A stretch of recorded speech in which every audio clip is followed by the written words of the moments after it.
Assalamualaikum warahmatullahi wabarakatuh.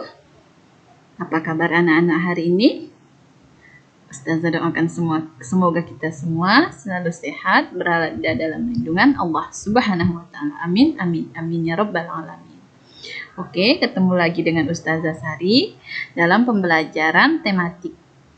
Baiklah, sebelum memulai pembelajaran hari ini, mari kita bersama-sama membaca basmalah. Bismillahirrahmanirrahim.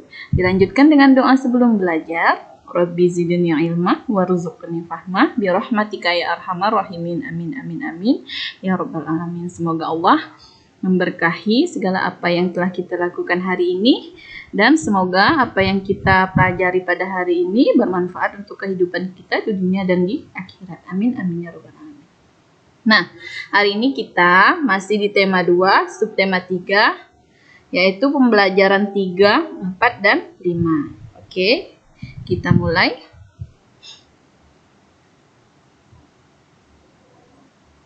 Daftar pertanyaan wawancara.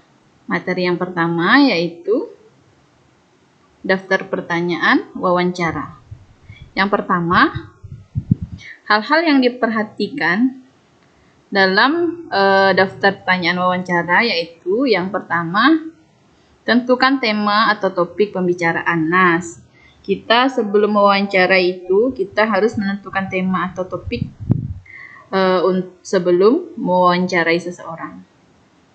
Yang kedua, gunakan kata tanya. Nah, ini ada beberapa kata tanya yang bisa kita gunakan. Yang pertama, siapa, digunakan untuk menanyakan nama. Misalnya, siapa namamu, atau siapa nama ibu, siapa nama Anda. Yang kedua, apa, untuk memancing narasumber menyampaikan sebuah deskripsi. Misalnya, apa saja, misalnya kita ingin menanyakan tentang tips dan trik agar kita menjadi seseorang yang bersemangat. Nah, apa tips dan trik yang bisa kita lakukan untuk menjadi orang yang bersemangat, misalnya seperti itu. Yang ketiga, kapan, untuk menanyakan waktu dari peristiwa. Nah, kapan, misalnya kapan terjadinya sesuatu, atau kapan ibu berkunjung ke misalnya suatu tempat gitu. Terserah kita mau menyebutkannya apa. Kemudian di mana, untuk menanyakan tempat kejadian peristiwa. Mengapa, untuk meminta penjelasan lebih lanjut. Alasan, misalnya kalau untuk mengapa nih biasanya jawabannya untuk mencari alasan yang jelas seperti itu. Yang terakhir yaitu bagaimana, untuk menanyakan pendapat narasumber terhadap suatu masalah. Misalnya bagaimana pendapat ibu tentang masalah apa, bisa kita sebutkan masalahnya, terserah mau masalah apa. Nah, yang ketiga, jangan lupa penggunaan tanda tanya pada akhir kalimat. Nah, ini adalah tanda tanya. Tanda tanya itu untuk menanyakan kata tanya yang tadi ada 6 kata tanya yang bisa kita tanyakan pada seorang narasumber ketika kita mewawancarainya. Yang keempat, susunlah pertanyaan dengan kalimat efektif, singkat, padat, dan jelas. Nah, sebaiknya, makanya tadi kita disuruh menggunakan kata tanya agar apa yang kita tanyakan itu jelas. Nah, bisa efektif dan pertanyaannya singkat, padat, dan jelas. Yang kelima, catat dan susun pertanyaan secara beruntun agar nanti kita mudah untuk menarik kesimpulan dari wawancara tersebut. Lanjut.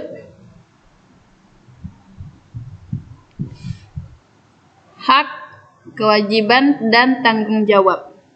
Nah, pengertian dari hak adalah segala sesuatu yang kita terima.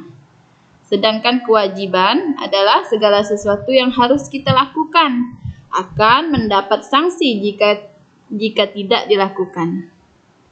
Tanggung jawab, menanggung perbuatan yang dilakukan manusia berdasarkan kewajiban dan hati nuraninya. Misalnya ini hak seorang anak adalah mendapat kasih sayang dari orang tuanya. Sedangkan kewajibannya adalah apa? Segala sesuatu yang harus kita lakukan akan mendapat sanksi jika tidak dilakukan. Kewajibannya adalah belajar misalnya. Jika kita tidak belajar, tidak mengerjakan PR, mungkin ketika sampai di sekolah akan mendapatkan hukuman dari gurunya. Nah, tanggung jawab. Misalnya tadi lalai melakukan kewajiban, maka dia harus berani mempertanggungjawabkannya atas perbuatan yang telah tidak dilakukannya, yang seharusnya menjadi kewajiban dia.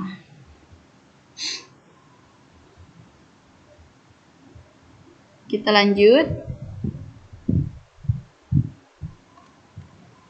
Peran setiap orang berbeda-beda, ruang lingkupnya pun berbeda-beda. Nah, yang pertama, peran keluarga. Ayah sebagai pemimpin keluarga bertanggung jawab melindungi keluarganya. Nah, di dalam sebuah keluarga itu ada ayah, ibu, ada anak. Nah, ayah ini adalah pemimpin di dalam keluarganya. Ayah itu bertanggung jawab melindungi keluarganya. Yang kedua, ini gambar seorang apa nih? Presiden Soekarno atau sekarang presiden kita. Nah, seorang presiden atau pemimpin negara harus bertanggung jawab atas negara yang dipimpinnya. Seluruh warga negara Indonesia itu adalah tanggung jawab dari seorang pemimpin atau presidennya. Yang ketiga, yaitu apa nih? Foto kepala daerah. Kepala daerah ini adalah pemimpin daerah, bertanggung jawab atas daerah yang dipimpinnya. Nah, secara keseluruhan pemimpin yang memimpin warga negara Indonesia. Nah, ditambah lagi atau ditambah lagi dengan pemimpin daerah agar warga tersebut atau masyarakat itu ada yang memimpinnya. Ketika masyarakat bermasalah atau ada sesuatu yang terjadi di daerah tersebut, maka ada pemimpinnya yang akan membantu menyelesaikannya. Memahami soal cerita garis bilangan. Nah, penjumlahan bilangan dengan menggunakan garis bilangan membutuhkan ketelitian dalam mengerjakannya. Langkah-langkah memahami soal cerita. Yang pertama, baca pelan-pelan setiap kalimat dan pahami baik-baik. Yang kedua, cari kata kunci atau keywords dalam soal. Hati-hati kalimat pengecoh yang dapat membuat kalian keliru. Yang ketiga, kata kunci bisa terhubung dengan kalimat tanya yang ditanyakan dalam soal. Yang penjumlahan sama dengan jumlah atau total. Pengurangan sama dengan selisih atau beda. Kata lain dari penjumlahan itu total, kata lain dari pengurangan itu beda atau selisih. Yang keempat, jawablah dengan tepat sesuai yang ditanyakan dalam soal. Yang kelima, jika diminta menggambar garis bilangan, maka harus diperhatikan hal-hal berikut. Buatlah garis lurus dengan penggaris. Ukur jarak tiap angka dengan jarak yang sama dengan menggunakan penggaris. Titik pertama diberi angka 0 dan terus berlanjut dengan angka berikutnya. Contoh soal, nah di sini ada soal tinggi pohon mangga adalah 2 meter. Ini adalah kalimat pengecoh contohnya. Panjang rata-rata rumput gulma yang tumbuh di bawah pohon mangga adalah 5 cm. Sedangkan panjang rumput gulma yang berada di bawah pohon jeruk adalah 7 cm. Berapakah rata-rata total? Nah, yang harus kita perhatikan ini, kata berapakah rata-rata total panjang rumput gulma. Nah, pohon mangga tidak ada hubungannya dengan apa? Dengan rumput gulma, maka ini disebut dengan pengecoh, tidak perlu kita hiraukan atau kita abaikan saja ini pohon mangga. Yang tadi yang ada di cerita nih sudah membahas tentang rumput gulma.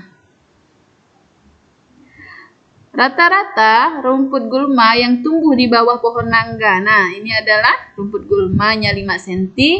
Kemudian ini juga rumput gulma. Gambarkan dengan menggunakan garis bilangan katanya. Nah, berarti kata kuncinya adalah rumput gulma. Total atau jumlah panjangnya rumput gulma. Nah, jawab. Kita buat garis bilangan dari 0 sampai 13 nih Ustazah. Buat sampai 13. Nah, yang pertama di sini. Di sini tadi rumput gulma yang pertama 5 cm. Maka kita tarik dari angka 0. 0 kita hitung sampai 5. 1, 2, 3, 4, 5. Oke. Kemudian sedangkan panjang rumput gulma yang berada di bawah pohon jeruk ada 7 cm. Kemudian kita hitung lagi 7 cm rumput gulmanya. Dari 5 ini kita tambah 7. Nih kita hitung dari sini. Dari sini kita hitung 7 ya. 1, 2, 3, 4, 5, 6, 7. Nah, sudah sampai 7. Jadi kan 5 ditambah 7. Hasilnya adalah sampai di titik 12. Maka hasilnya adalah 12 cm. Jadi total rata-rata panjang rumput gulma adalah 12 cm. Alhamdulillah sudah selesai pembahasan atau pembelajaran pada hari ini. Semoga apa yang Ustazah sampaikan bermanfaat untuk Ananda semua. Dan kita akhiri pembelajaran pada hari ini dengan melafazkan kalimat hamdalah. Alhamdulillahirabbil alamin. Ustazah akhiri wabillahi taufiq wal hidayah. Wassalamualaikum warahmatullahi wabarakatuh.